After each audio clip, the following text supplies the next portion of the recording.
Katia Denysova. The talk is entitled Between Ukrainian Nationalism and Soviet Propaganda, Ukrainian Monumental Art of the Early 20th Century. Katia Denysova is a PhD candidate at the Courtauld Institute of Art, London. Her research investigates the influence of social political factors on early 20th century art in Ukraine. She is the co-curator of the exhibit In the Eye of the Storm, Modernism in Ukraine, 1900 to 1930s, and co-editor of the accompanying catalog, which came out in 2022. She has contributed to H. Shera, Arts, and the Art Newspaper podcast series. And her articles on Ukrainian art have appeared in the peer-reviewed journals Arts, Mediations, and forthcoming Art and the Public Sphere. So please welcome Katia Denysova. Thank you. Hi, everyone. Good afternoon. Thank you, Mykhailo, for this kind introduction. And I also want to thank the Harriman Institute for hosting me as a visiting scholar at Columbia this past month. Today, I will talk about the School of Monumental Art that was created in Ukraine at the beginning of the 20th century by the artist Mykhailo Boichuk. If the clicker work,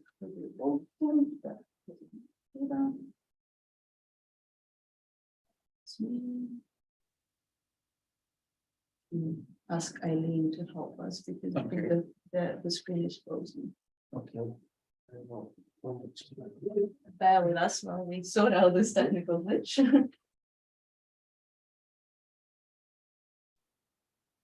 Are all the people barefoot for some reason? Is that common back then? Say it again, sorry. All the people are barefoot. I mean, Well, they are in a village, so I think that's kind of why. Sorry. Okay, we resume. So I will talk about the School of Monumental Art that was created in Ukraine in the beginning of the 20th century by the artist Mykhailo Boichuk, who you see on the screen here. I will trace the school's transition from its establishment during the years of the independent Ukrainian National Republic to its emergence as the leading artistic group of Soviet Ukraine in the 1920s. I aim to discern Boichuk's artistic methods and objectives while situating his school's activity within the rapidly changing social political landscape of the early 20th century. First, however, I would like to briefly sketch out the history of Ukraine before the revolutionary year of 1917. So this is Ukraine as we know it today, or rather as we knew it when the country gained independence in 1991 from the Soviet Union and before the Russian Federation launched its full-scale invasion last year, but also before it annexed Crimea and Donbass in 2014. At the time of Boichuk's birth in late 19th century, however, Ukrainian lands were divided between two empires, Russian and Austro-Hungarian. And I need to do a bit of mental gymnastics here to overlay the previous map with this one, but we can roughly see the territory of present-day Ukraine going like this. So most of the lands were incorporated into the Russian Empire, and Galicia and Volhynia were part of Austro-Hungary. Ukraine lost the last remnants of its statehood in the middle of the 18th century when Catherine II of the Russian Empire abolished the Ukrainian Polak state. So when Boichuk was born, he was a native of Galicia, or Halychina, as we know it in Ukrainian, and that was part of Austro-Hungary at the time. He was born in an impoverished peasant family in a small village, where he experienced the wells of Ukrainian folk traditions, and he came to Lviv at the age of 16 to study art. And on this map, we have Lviv under its German name, Lemberg. At the time, Lviv or Lemberg, the city was the center of the Ukrainian national movement, and it was because the authorities in Vienna, unlike their counterparts in St. Petersburg, they actually pursued a somewhat lenient policy toward Ukrainians, allowing them to publish in their own language and to create cultural and political organizations. And this was because they saw that sort of pro-Ukrainian sentiment within the empire as a healthy counterbalance to the more articulated Polish nationalism. So as a young man, Boichuk was close to a circle of patriotic Ukrainophiles in Lviv, including Mykhailo Boichuk, who was then the professor of history at the Lviv University. And this group, they sought autonomy for Ukraine, kind of initially cultural, but then potentially political down the line.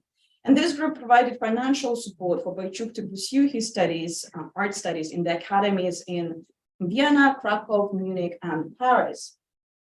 During these formative years, Boichuk encountered multiple artistic influences, and he observed various elements of this into his art practice. This included Byzantine art, the examples of which he studied both in Ukraine and in Italy. The pre-Renaissance Italian masters such as Giotto, and also the symbolism of the Nabi group, whose members were his teachers in Paris. Such exposure led Boichuk to develop his own style of so-called Neo-Byzantinism, or as he referred to it, Rénovation de l'Art Byzantin, when he was exhibiting in Paris in 1909 and 1910. For reasons that will become clear at the end of my talk, not a lot of Boichuk's works have survived to this day. A rare example is this icon-like painting from his early period that incorporates some of the elements of the styles that I've mentioned before. We see here flattened forms characteristic of Byzantine art, a harmonious composition that he learned from the Italian pre-Renaissance painters, and then a be-inspired decorativism and symbolism.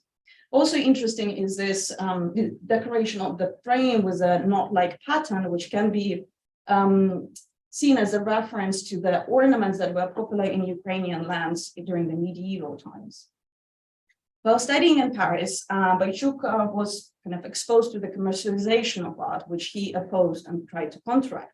For this reason, he assembled a group of fellow students from Eastern Europe who practiced art together in a kind of spirit of a medieval workshop where artists were encouraged to work collectively. So we have Boichuk seated in the center here. Behind him is Sofia Nalepinska, who came from the Russian Empire, but was from a Polish family, and she would become his wife.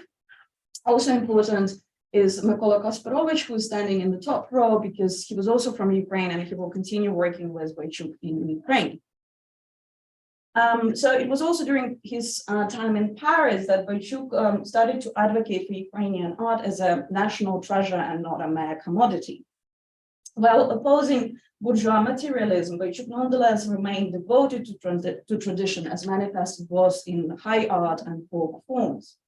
To an extent, such a stance resulted from the artist's backgrounds, his peasant origins, and his interaction with the patriotic Ukrainophiles, which gave him a sense of identity built on respect for tradition, his nation, and the countryside. Upon completing his studies in Paris, Boichuk moved back to Lviv, where he worked as a conservator at the local Museum of Ukrainian National Art for the next 4 years. He became renowned for his restoration work of the 15th and 16th century icons and religious artworks. And in 1914, the Russian Archaeological Society invited him to conduct restoration work at a small church in a small village near Chernihiv, which is today in northeast Ukraine. It was there that Boichuk learned about the outbreak of World War I, and because he was an Austrian subject and therefore in the eyes of the Russian authorities a potential spy, they sent him to an internment camp in the far east of the Russian Empire. And Boichuk was only allowed to return to Ukraine after the February Revolution in 1917. Again, I will briefly pause here to provide a bit of a historical context. So following the February Revolution in Petrograd in 1917 and the ensuing unrest across the Russian Empire, the pro-independence political activists in Ukraine seized the opportunity to create their own state. The Ukrainian National Republic, abbreviated as UNR or UNR in Ukrainian, with Kiev as its capital. At first, they saw it as an autonomous entity in a federative union with the Russian Federation. When the Bolsheviks came to power after the October Revolution, however, they refused to recognize the autonomy of the UNR, and they created their own state called Ukrainian People's Republic of Soviets, with Kharkiv as its capital in December 1917.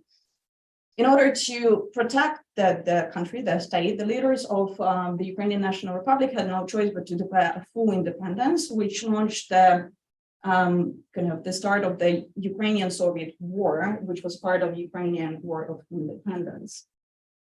And the leaders of the UNR, they propagated a mixture of liberal nationalism and socialism that initially appealed to the broad masses in Ukraine. Its first president, Mykhailo Boichuk, whom I mentioned previously, and to whom Boichuk was quite close during his student years, he was quite keen to establish national cultural institutions, and for this reason, he endorsed the establishment of the Ukrainian Academy of Art, which was the first higher art school on the territory of present-day Ukraine.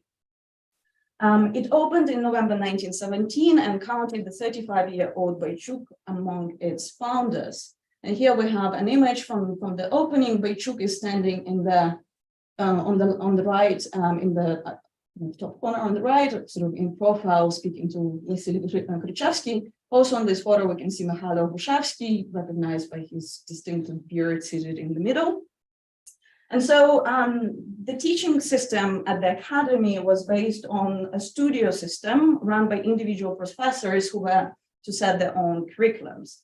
And Boichuk was elected to run the fresco, mosaics, and tempera studio, where he taught his students the principles of monumental art that he envisioned as belonging to the people. Since the Academy's records have not survived, it is difficult to estimate how many students enrolled into Boichuk's studio at the time of its opening in 1917, but the core group that continued to study with him through the Ukrainian War of Independence consisted of approximately 10 to 15 students.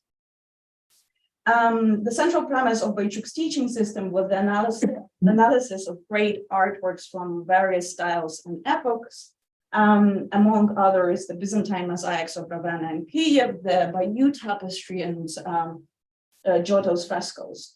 He tasked his students with creating analytical drawings of the different compositional parts of these works, thus encouraging them to develop a kind of intimate understanding of how these works worked compositionally. Boichuk was also keen still on collective work, and he maintained that joint endeavor was at the core of acquiring knowledge and skills. He saw great art rooted in the practices of the people among whom it had developed, and yet as transcendent of the local limitations as becoming truly international. He stated, for instance, and I will quote from one of his lectures that was recorded by one of his artists or his students in the 1920s, that only blinded by a narrow-minded national arrogance can uncultured people boast about the universal and international as if it were their own, end of quote. So Boichuk saw Byzantine art as a local tradition in Ukraine to be used as the basis for the new national art. And at the same time, he kind of recognized that it was a universal art language that could contribute to, or has already contributed to, the world culture. And so he passed on the principles of Neo-Byzantinism to his students, as is visible in this painting that was done by his younger brother and student Timothy Boichuk in 1920. So kind of here we see sort of the flattening figures and the toned down colors that were characteristic of Mykhailo's work, and also kind of the somewhat naive rendering of the background that was also kind of characteristic of what Mykhailo was doing in his art. But this painting, it betrays a sort of an appearance of a new element, a national theme suggested by the distinctly Ukrainian clothing of the female epoch pickers. So this is especially visible in the geometrical patterns of plachta, which were traditional skirts made out of thick wool that women in Ukraine wore. The ochipok, sort of a cap that the figure on the left is wearing, which was traditionally worn by married Ukrainian women, and also this kind of red coral bead necklaces that was also quite a typical adornment for women in Ukraine. Again, I will briefly pause here to kind of zoom out and provide a bit of a historical context of what was happening in Ukraine as Boichuk was teaching his first cohort at the academy. Between 1919 and 1921, the country's territory became a battlefield between various competing forces, with Kiev changing hands 13 times between various pro-independence Ukrainian governments, the White Russian Army, the Bolsheviks, and regiments of the newly re-emerged Polish state. Ukraine officially lost its independence in 1921 when kind of the new Polish-Soviet border was established with the Treaty of Riga. And we can see here that Eastern and Central Ukraine ended up in the Soviet Union and Western Ukraine was Lviv in Poland. So as Eastern and Central Ukraine was integrated into Soviet Union, Boichuk School emerged as one of the leading artistic groups that completed numerous commissions for the decoration of state buildings and places. And henceforth, Boichuk's group will be known as or referred to as Boichukists. They embraced Lenin's plan for monumental propaganda, which employed visual arts at the service of transmitting revolutionary and communist ideas, creating posters, for example, such as this one by Mykhailo himself, and also decorating agitational trains and boats and creating decorations for the cities during mass celebrations. Unlike their counterparts in Moscow and Petrograd, however, Boichukis didn't employ the visual language of, say, cubism or futurism or suprematism in their work. Rather, their imagery was rooted in local art and folk traditions. And to illustrate this last point, I want to look at the first large-scale commission that Bolsheviks created for the, or that Bolsheviks created for the Bolsheviks, which was the decoration of the Lux military barracks in Kiev in the spring and summer of 1919. So kind of earlier that year, earlier in 1919, the Red Army pushed the government of the Ukrainian National Republic westwards and occupied the city. And the barracks that were built in the late 19th century were to be used for stationing the Red Army soldiers, many of whom were actually drawn to the Red Army from the local peasantry who were lured by the Bolsheviks' promise of land. According to some reports of the day, more than 200 artists, Boichuk's group among them, were called by Commissioner Voicists, the People's Commissar for Military Affairs of Ukraine, to decorate the four-story building in the north of Kiev. The walls of every room and all the stairwells were covered with paintings, which one eyewitness described as a showcase of various artistic styles, from naturalism and impressionism to futurism. For this commission, Boichuk assembled a group that was comprised of his brother Timofey, and also of Ivan Padalka, Vasil Sedlyar, Oksana Pavlenka, and Taisia Simlova. They created 14 drawings, and in kind of line with Boichuk's preferred method of collective works, those were executed jointly using adhesive paints that were applied directly to the walls. And we have this not particularly good quality image capturing this kind of working moment where we see one of the members of Boichuk's group on a ladder drawing directly onto the wall. The paintings themselves were destroyed when the barracks were undergoing some repair works a couple of years later, but several black and white images such as this have survived in the publications of that time. And these images, they allow us to detect that one of the main themes in the cycle of paintings was the fraternization between the city and the village. This is particularly visible in this painting called Strands in Unity, where we can see a simple mill shared by what appears to be a worker on the left, a Ukrainian in the middle, and a Russian peasant on the right. So the proletarian standing of the figure on the left is suggested by his more urban attire and the fact that he's placed on a chair, whereas the two other figures seem to be seated on a lava, which was a bench kind of common for peasant homes. The Ukrainian nationality of the central figure is suggested by kind of his very distant mustache and oseledis, which was a traditional male haircut in Ukraine, very often associated with the Cossacks, and it kind of featured this long lock, which was left on otherwise completely shaved head. And the identity of the figure on the right, the seated figure on the right, as that of a Russian peasant, is suggested by his very distinct bow haircut and a beard, and also the fact that he's wearing lapti, which was a typical footwear for Russian peasantry. The Ukrainian theme is further reinforced in this next drawing, Let Yourself Loose or So, where we can see a figure of Kozak Mamai, a seated figure of Kozak Mamai, playing the bandura, which was a traditional Ukrainian string instrument.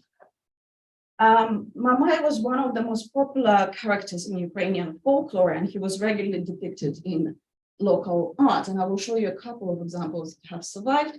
So we have this image from the 18th century and a slightly later one from the middle of the 19th. Mamai was a symbolic figure representing the 17th century social and national liberation struggles that were led by the Cossacks in Ukraine against Poland, that at the time was ruling most of Ukrainian lands. In the painting at the Lux Barracks, I'll go back to it again, we can see Mamai as approached by another Cossack who sort of curls his mustache in a gesture that we can see, we can read as a gesture of frivolity and maybe kind of boldness. And this lends the scene as a somewhat humorous, this lends the scene a somewhat humorous scene, somewhat humorous scene that is further emphasized by the inscription here, which I loosely translate to mean let yourself loose or so. But kuntush was a traditional outerwear in Ukraine that was associated with the nobility and very often with the Polish nobility, the szlachta.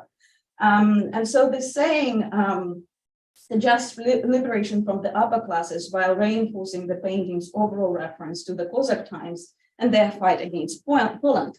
And such an allusion would have been poignant for the Red Army soldiers stationed at the barrack, or who were supposed to be stationed at the barracks, because, as I said before, many of them were actually coming from Ukrainian peasantry. And so this idea of fighting against Poland for liberation was sort of quite understandable to them.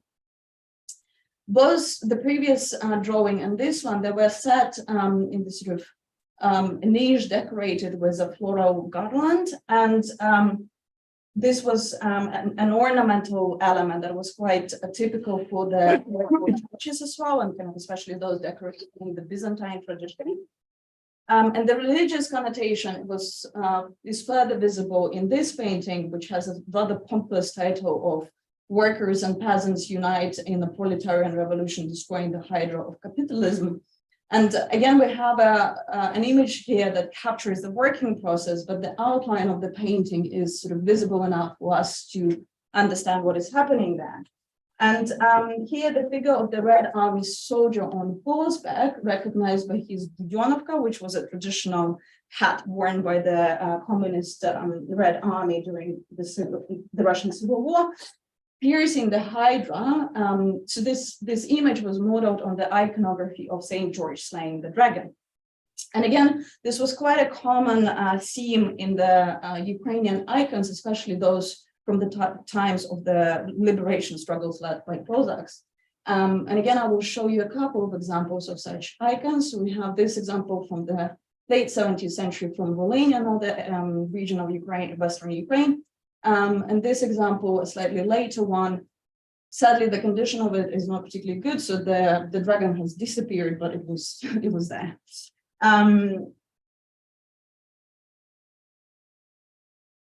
In the interest of time, I will show you a couple more images from the Lux Barracks, but I will not describe them in as much detail. So we also have an image of this work that was done collectively. And again, interesting to note this ornamental element at the top. Even though the majority of drawings were executed by the workshop, together there were also some that were attributed to the individual artists in the group. So there is this work by Mykhailo Boichuk, and we also have another example of a work by Ivan Padalkan.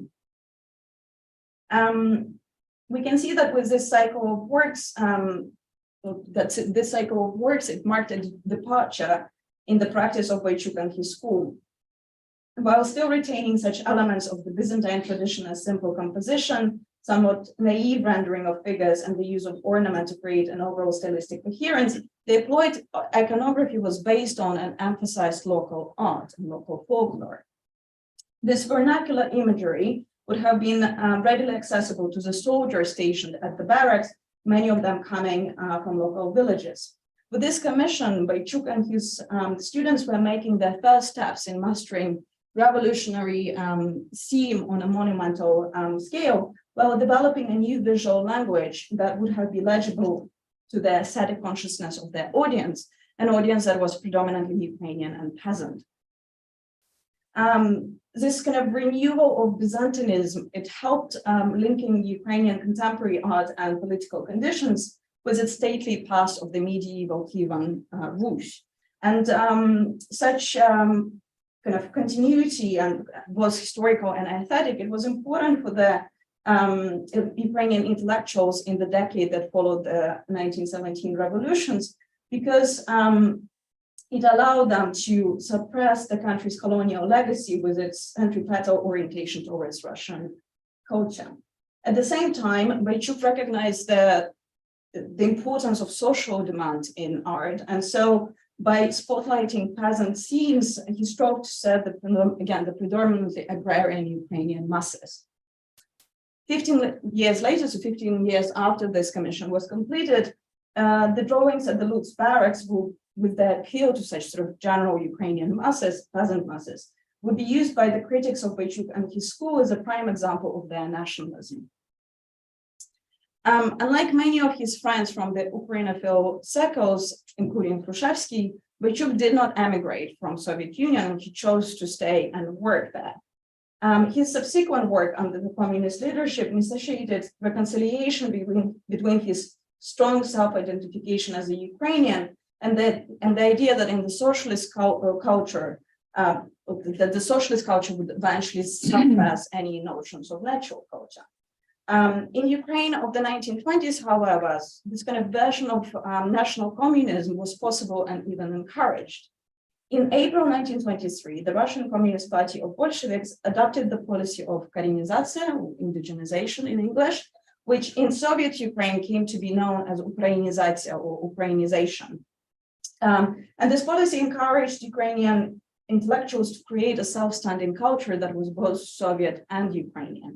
More broadly, the policy of indigenization sought to disarm local nationalism by granting constituted Soviet republics 4 forms of nationhood. So it's territory, the language, the elite, and the culture.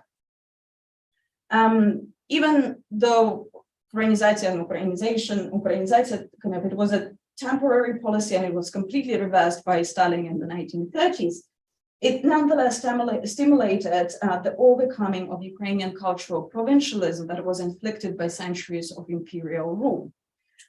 As historian Alena observes in her recently published monograph on the process of Ukraine's cultural Sovietization, and I will quote, "The new generation of artists, inspired by the revolution and emboldened by strong Ukrainian voices in the party leadership, that is the Communist Party of Ukraine, provocatively demanded to break the eternal dependency on Russian cultural patterns," end of quote.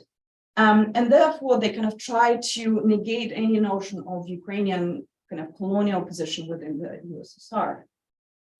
In the case of Boichuk and his school, this provided an opportunity to synthesize the traditional and the innovative in the kind of constructive reconstitution of Ukrainian art, which they viewed as part of world heritage. And in this approach, they aligned with several literary groups that were active in Soviet Ukraine at the time as well, that looked to discover their own particular identity by combining a firm grounding in the local literary tradition with a thorough study of European achievements. And members of this group, they saw access to artistic centers in Western Europe as a prerequisite to transcend the isolation that was imposed on Ukraine by Tsarist rule. Literary scholar Miroslav Shishkandri has outlined that kind of these groups, they saw the triumph of the world revolution as preconditioned by the success of the national liberation movement. So during this time, Boichuk continued to advocate technical proficiency in art production, while also looking for utilitarianism, introducing art into the daily life of people through public spaces and also by designing everyday objects, such as furniture, ceramics, books, and I will show you a couple of examples. So we have this ceramic jug by Pavlo Ivanchenko from 1922, and on the right there is an example of graphic design done by Boichuk. It's a book illustration that was created by Ivan Pavelka in 1928. At the end of 1925, Boichuk and members of his school joined the newly created group called the Association of the Revolutionary Art of Ukraine, that's abbreviated as ARMON. It aimed to unify Ukraine's artistic forces to overcome the ideological confusion of the post-revolutionary decade in the efforts to establish socialist art and culture. The organization did not advocate any particular artistic trend or style, but Boichuk came to play a very dominant position within its ranks. And Vasily Solyar, who was one of Boichuk's first students, he became one of the principal theorists of this group. And for instance, he maintained that in Ukraine, the process of creating the new class-based artistic culture was inevitably linked to the national question because it encouraged the development of Ukrainian forms that had been historically suppressed by the chauvinistic Tsarist policies. So unlike in Soviet Russia, where the question of class was of primary consideration, in Soviet Ukraine, the dual preoccupation with both class and nation conditioned sort of a distinct framework for the development of cultural debates. And ARMON, for example, they did not separate from form and content, and they viewed both as a product of ideology and class psychology. So in line with this kind of theoretical grounding, Boichuk continued to work with simplified graphic forms on a monumental scale, but their visual language evolved, gradually becoming more plot-driven and three-dimensional, and hence inevitably more realistic. Yet they retained a characteristic Ukrainian coloring in their work, which is visible in this painting by Ivan Padalka from 1927. So while it portrays a scene from kind of everyday life of ordinary people, it is the life of the villagers or peasants and not city workers that it was concerned with. Being quite realistic in a formal sense, this painting nonetheless portrays decorative elements of Boichuk's style through the simplified, somewhat kind of ornamental rendering of the background and a statue-like positioning of the figures of the villagers. By capturing a specific moment, what Padalka presents us here is a sort of universal image of life in a Soviet village, but more specifically, Ukrainian Soviet village. And I would like to show you another work by one of Boichuk's students from the same period, this painting by Manuel Shachman called The Jewish Pogrom. This work also kind of creates a synthesized image of a nation, albeit what we see here is the misery of the Jewish population. While the visual language of this painting is more expressive than is typical of Boichukism, Shachman kind of nevertheless incorporate the school's principal tenets of synthesis, harmonious composition or balanced composition, and representation of archetypal ideas. So Ukrainian scholars tend to attribute this gradual shift towards realism in Boichuk and his school's visual language to the increased pressure from the critics and the officials who were kind of looking for more visible class content in the art. And kind of the idea is that this event kind of inevitably led or eventually led to the formulation of socialist realism as the only official style of the Soviet Union. International scholars, however, have demonstrated that the introduction of socialist realism did not necessarily proceed as a top-down approach. Art historian Kristina Kaya, for example, makes a compelling argument that many artists in Moscow actively engaged in the making of the new style as their way to contribute, and I quote, to a social project that fully undermined the coordinates of capitalist exploitation, end of quote. My colleague Maria Mileva has further demonstrated that in its early days, socialist realism was a rhetorical practice in a constant state of construction and deconstruction, moldable to the yet unfixed aesthetic demands of the masses and the party. And since Boichuk and members of his school were actively engaged in the kind of building of this new socialist culture, the evolution of their style could have been a logical outcome of their genuine efforts to respond to the changing social political demands of the time. In the late 1920s and early 1930s, they continued to receive state commissions for public art in across the whole of Soviet Ukraine. And I will show you a couple of images from such commissions. Again, the quality is not particularly good, but this is everything that we have to go on. So in 1928, Boichuk and 6 members of his team created frescoes for the sanatorium for peasants near Odessa. And this frescoes covers 600 square meters of kind of wall space in the sanatorium. So the 2 central frescoes, and we have a close-up, were created by Boichuk and his student Antonina Ivanova. And then there were also frescoes on every wall in between the windows as well. And Boichuk has also decorated the ceiling. The last commission that they received was in 1933 when Boichuk, Pavel Kasedlar, and Oksana Pavlenko were invited to create frescoes for the Red Factory Theater in Kharkiv. And we have here an image of Boichuk standing in front of his fresco Harvest Festival that he created for that theater. But the practice of Boichuk and his school, it was cut short as various allegations against him and his students started to surface in the late 1920s. Initially, the critics were chiefly concerned with the creative mistakes of their formal language, which they characterized as, and I quote from one of the critics of the day, a depleted formalism that replaced life observation and active attitude to reality with the dead schematism and rigidity of the art of the past, end of quote. With time, Boichukis were increasingly accused of peasant limitations and petit bourgeois psychology that hindered the development of proletarian internationalism as manifested through socialist realism. Mykhailo Boichuk was arrested in November 1936 as a leader of the fictional National Fascist Terrorist Organization. So were his closest associates Ivan Padok and Vasil Sidlar. All 3 of them were executed the following summer. Boichuk's wife and fellow artist in his group, Sofia Nalopinska-Boichuk, who I showed earlier in my talk, she was also arrested on the accusation of espionage and executed 5 months after her husband.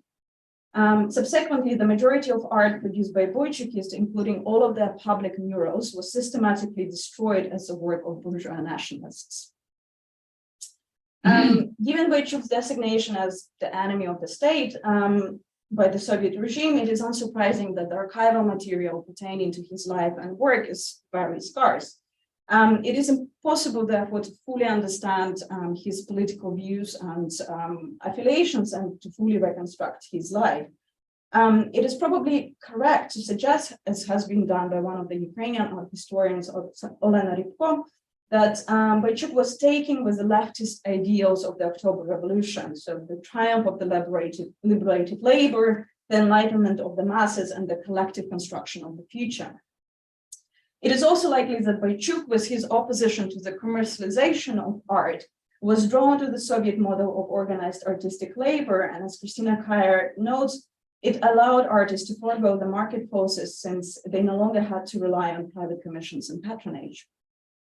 While having cosmopolitan outlook and repeatedly stressing that the language of art or visual art was international and required no interpreters, Boichuk nonetheless recognized and celebrated the peasant nature of Ukrainian culture, and he strove to restore its continuity and elevate its folk traditions. After all, he was a descendant of the generations of peasant laborers, and his nationalism had a sort of somewhat proletarian bent to it. He created art that was for his people and emerged out of the idiosyncratic traditions that they maintained for centuries. Well, the authorities in Moscow permitted the development of the Ukrainian national project with the policy of Ukrainianization in the 1920s. The artistic practices and cultural debates in Soviet Ukraine could run in parallel to Soviet Russia and were not dictated by it. Consequently, Boichukism, with its focus on popular creativity and peasant subject matter, could be celebrated as one of the most important manifestations of Ukrainian contemporary art, and that was noted by critics both in Russia and in Ukraine. Yakov Tugin, called one of the leading art critics of the Soviet Union, for example, explicitly praised the school's focus on their own Ukrainian heritage rather than on an orientation towards Moscow or Paris. From the mid-1930s onwards, however, Boichuk's quest for popular art from for a popular art form that would be intelligible to the Ukrainian peasantry fitted squarely with the centralized Soviet policies, which increasingly came to promote the all-Russian cultural chauvinism disguised by the formula of proletarian internationalism. As a result, and I'm concluding, in the following decades, Ukrainian art would be largely reduced to countless soulless examples of socialist realism and of highly stereotyped folk art. Thank you.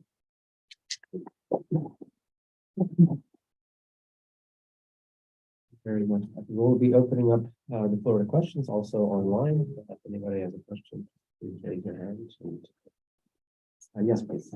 It's a very interesting talk. It's indicative of how ideology combines sometimes unrelated concepts and totalitarianism and peasantry and merge it together to Yeah. something which doesn't even exist. It's very interesting.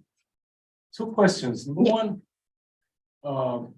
there's a lot of research on economic institutions by economic historians, and they claim that the biggest divergence between West Europe and East Europe was the kind of property rights that developed after the Great Plague of the 14th century, I think. Especially in England, 1/3 of the population died. So they had to change the ownership structure of the land, the peasantry, and give them more rights because there was no food production.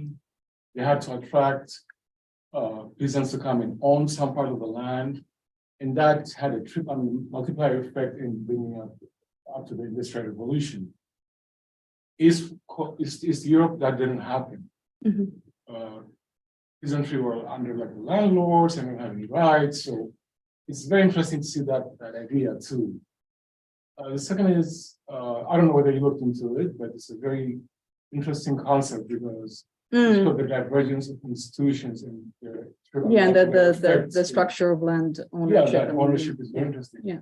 The second one is after First World War, actually Roosevelt was on his knees drawing up maps of Europe, dividing up Europe into different parts, and wasn't involving any of the communities in the land. Have you looked into that too? Because especially the art, did it reflect any anti-Western or anti-American sentiment because of that? Thank you for your comments and questions. I haven't specifically looked in those two aspects, but with regard to the sort of the land ownership and kind of how peasantry lived in Ukraine under especially the Russian Empire, we need to kind of acknowledge that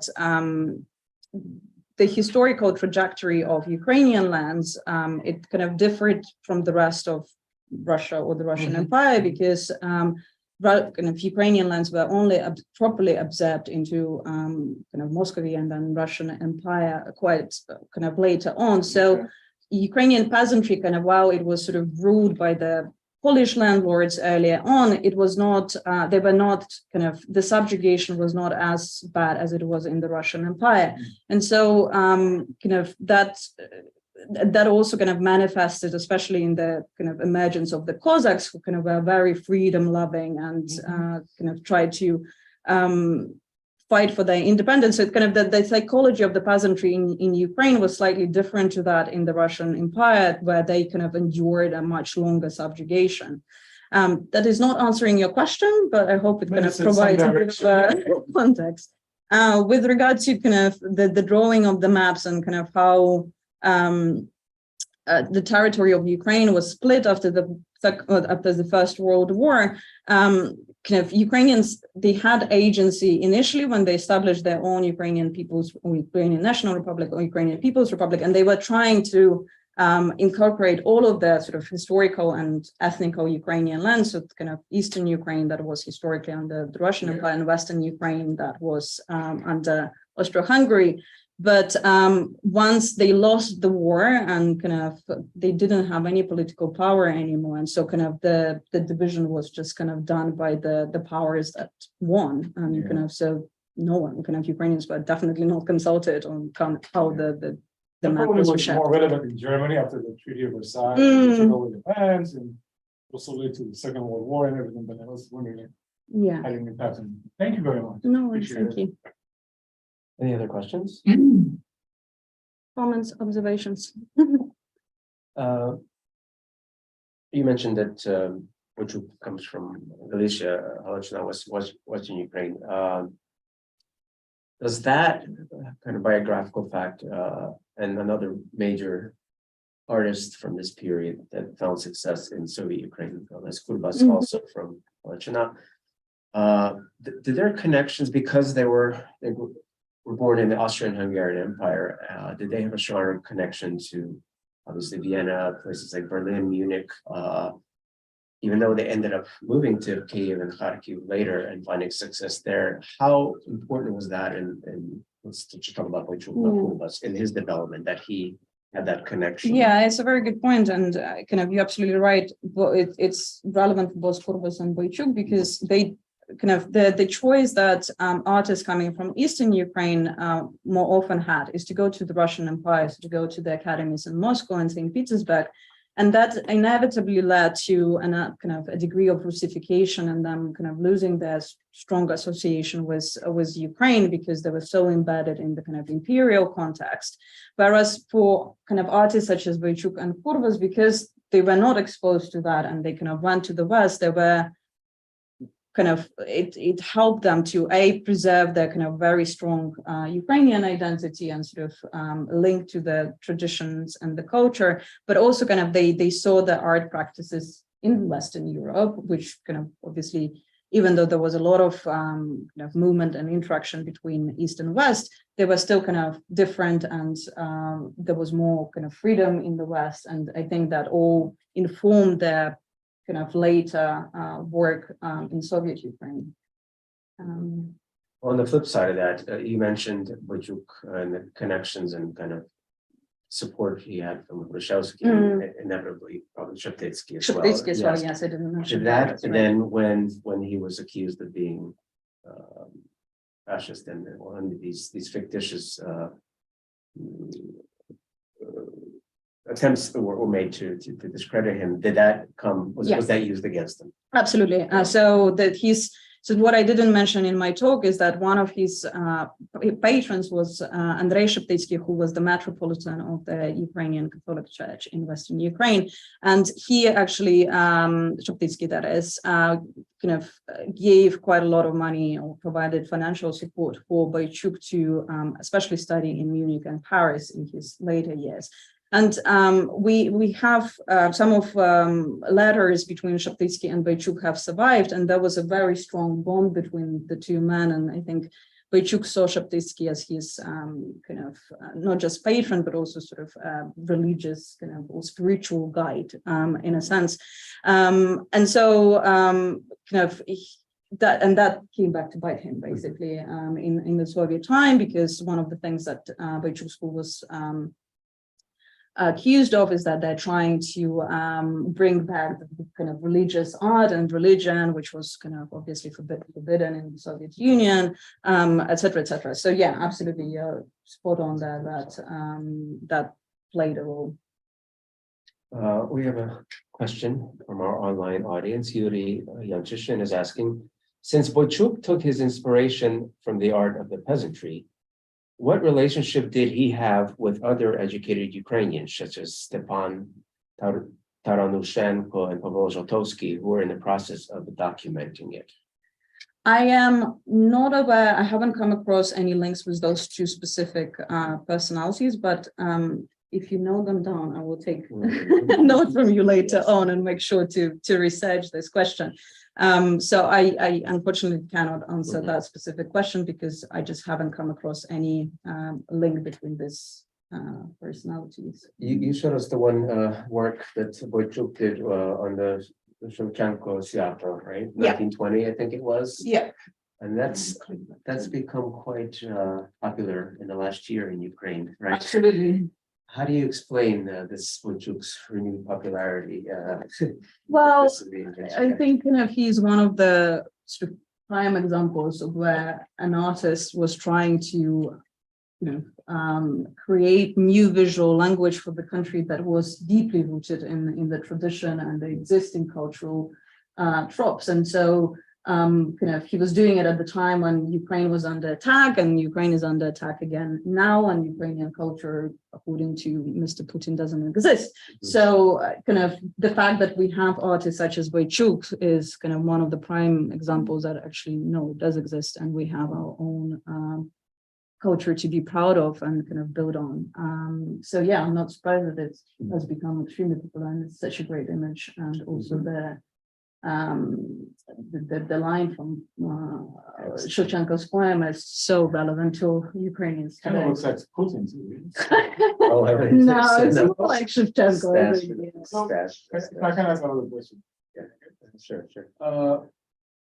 I don't want to focus on individuals, but three individuals: Lenin, Stalin, and what was the one who was killed by Lenin? Trotsky. So he was it was interesting to find out that he was a waiter in New York City.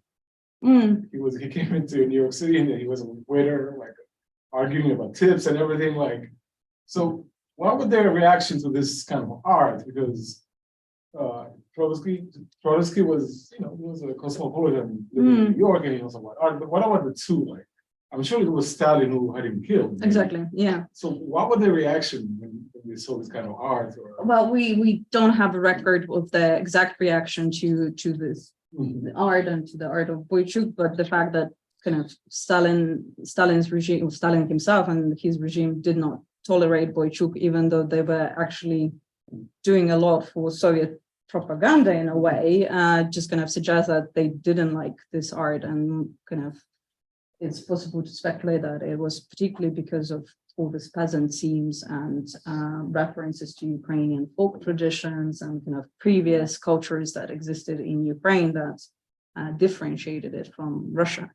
So yeah, I don't know about Trotsky. Kind of Lenin, obviously, he was instrumental in formulating the policy of Koreanization. So, but again, that was, I think, kind of that's my interpretation, but he was somewhat forced to do it because he didn't expect to encounter such a robust Ukrainian nationalism and also Georgian. So he had to do something in order to appease kind of the nationalistic movements in kind of republic that he wanted to keep for the Soviet Union. So that's kind of why for some time, Ukraine and also other republics, they were allowed to develop their own culture that was different from what was happening in Soviet Russia.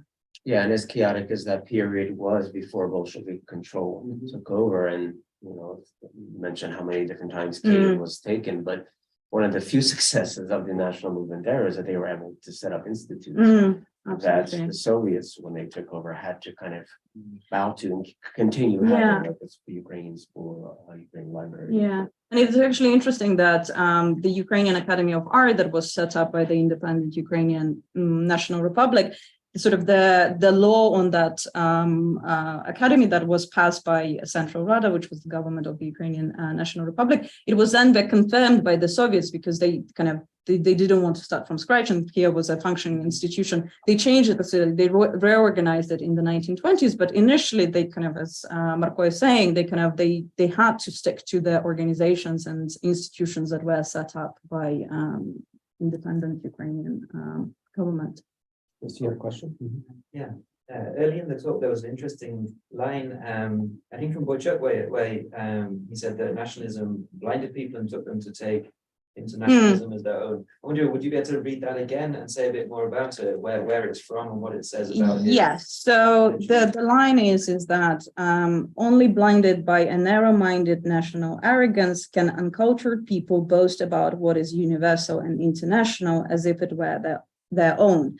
And so this line was recorded by one of Boichuk's students from his kind of first intake at the academy in the 1920s, because kind of Serhiy Golos, he recorded some of the kind of sayings and statements that Boichuk was making in as he was giving classes to his students at the academy.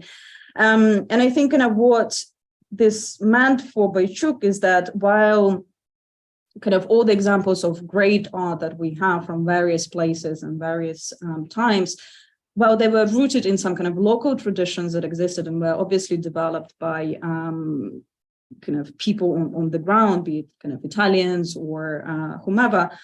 At the same time, kind of they sort of, because it was great art, it transcended this kind of limitations imposed by a nation or ethnicity or whatever, and become truly universal. And for him, that's what he sought to create was his art. Kind of you need to study examples from different times and different epochs, and also kind of the examples of art that was created kind of locally in your culture. But eventually, kind of, if you master these examples enough, you'll be able to create something new that will be equally universal and equally kind of applicable across the world. It won't just be kind of understandable for your specific people or this area where it developed. I don't know if that answers. And we have another online, not so much a question as a comment from no one other than Miroslav Shkandri. It says Kowalska and Prytsalenko of the National Museum in Kyiv wrote an unpublished manuscript on Boichuk that covers much of the ground that you've covered. Do you have this? no, If I'll be not- very grateful. If not, I can send it to you. That would be fantastic. Thank you, Miroslav. Also, Boichuk claimed that his inspiration was also early monumental art, Egyptian, Assyrian, etc. And his writings testify to this. So maybe some helpful hints. Yes, and yes, especially in some of his letters to Sheptytsky that we still have that have survived.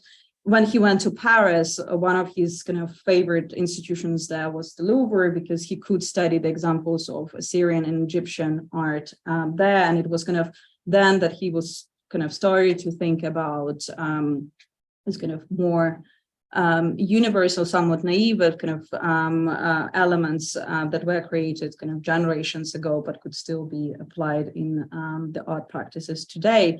But I think kind of in the works that I looked at in my presentation, there wasn't as much reference to those styles. So I think they were there as a background and as a kind of initial impetus for further kind of study and kind of research and investigation into what has been created artistically in the past, and also kind of what could be created in the future. But there are not as many references to these styles, I don't think, in the works that I showed.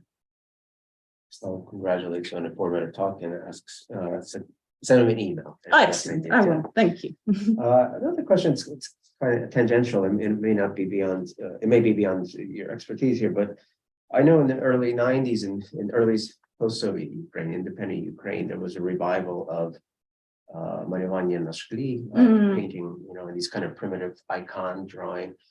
And whenever I think of Boichuk, I look for a connection there. Why would that have been frowned upon in the Soviet times? Was it since the 30s that, do you know anything about that? Why that art form was? Is it also because of a certain national character? I think so. That would be my guess. And kind of in the Soviet times, kind of before, especially sort of 40s and 50s, Ukrainian folk art has become kind of, we were sort of all familiar with it. It's very kind of bright, it's very artificial, but it didn't have a lot of connection with actually proper Ukrainian traditional folk art. But I think that was precisely because kind of those traditions were seen as kind of the root of Ukrainian independent thinking and national kind of sentiment. So they had to be suppressed in a way. So kind of that would be my interpretation. Thank you. Any questions here? I did want to ask you about, could you tell us a little bit about the exhibits that you co-curated, In the Eye of the Storm, Modernism in Ukraine, 1900 to 1950? Absolutely, Yeah. related to. So it's an exhibition that I was privileged to be part of the curatorial team. It's currently on view in Madrid, and it will tour around Europe this year and next year. And it it includes around 70 works. From many of them, 51 works actually came from Ukraine. So we managed to transport them out of Ukraine last November, while Ukraine was undergoing severe pretty much weekly missile attacks from Russia. So it's a kind of very interesting and very important group of Ukrainian art or art that was created in Ukraine in the early 20th century. It includes works by Boichuk and his school. Most of the works are coming from the National Art Museum of Ukraine, and there are also very interesting theater designs, so this experimental theater designs that were created in Ukraine in the 20s from the collection of the Theater Museum of Ukraine. So the exhibition is on at Thyssen-Bornemisza Museum in Madrid until the 30th of April, and then it will go to Cologne to Museum Ludwig, and from there it will travel to Brussels. And we also have 2 more venues for next year, so 2024, but I'm not yet allowed to disclose which exactly. And together with my co-curators, Konstantin Akinsha and Olena Kashuba-Volvach from the National Art Museum of Ukraine, we have also edited a catalog, which is a slightly broader volume because we started working on that publication before we knew if the exhibition is going to take place and in which form. So it incorporates most of the art that we have in the exhibition, but it also touches on some other aspects that we were not able to include in the exhibition, but it kind of covers the geography of Ukraine that was under the Russian Empire and then transitioned into the Soviet Union. So kind of the centers of Kyiv, Kharkiv, and Odessa in particular. Fantastic. Wow. That sounds like something we're hoping to come a little closer here. We're working on it. So what's Putin's reaction to this? Say again, sir? Putin's reaction to this guy? I know he hates it, but yeah, I wouldn't know, but he kind of passionately claims that Ukraine has nothing to offer. So he would not be particularly keen on such projects. And that was one of the reasons for organizing the exhibition, to kind of use cultural diplomacy as a way to fight the propaganda of the Russian state. Well, thank you for that. And thank you for giving this wonderful Thank you. presentation of the truth. It was very informative. Thank you very much. So thanks for listening. Thank you, everyone. Thanks. thank you. But you know what? Dr. Zhivago is a good movie still. Preferred book. Miroslav.